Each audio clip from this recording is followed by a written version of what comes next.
In the early 13th century, in a quiet Dominican convent, famine had swept through the land.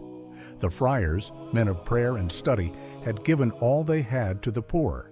Now, with nothing left, they quietly turned to their superior, Saint Dominic. The need was real, the hunger was heavy, but instead of fear, there was calm. Saint Dominic gathered the brothers, not to strategize, but to pray. They entered the refectory, where the table stood empty, and lifted their hearts to God. Dominic began to pray aloud, his voice calm, filled with faith. Moments later, there was a knock at the door. Two young men stood outside, arms full of fresh, warm loaves. No names, no explanation, only the food. The friars stared in awe. The bread was not only enough, it was abundant. Then, as suddenly as they had arrived, they were gone. In their poverty, they had turned not to complaint, but to prayer.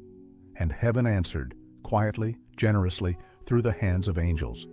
God does not abandon those who seek Him. When we walk in faith and obedience, even when all seems lost, He provides. Sometimes in ways we least expect, but always with love that never fails.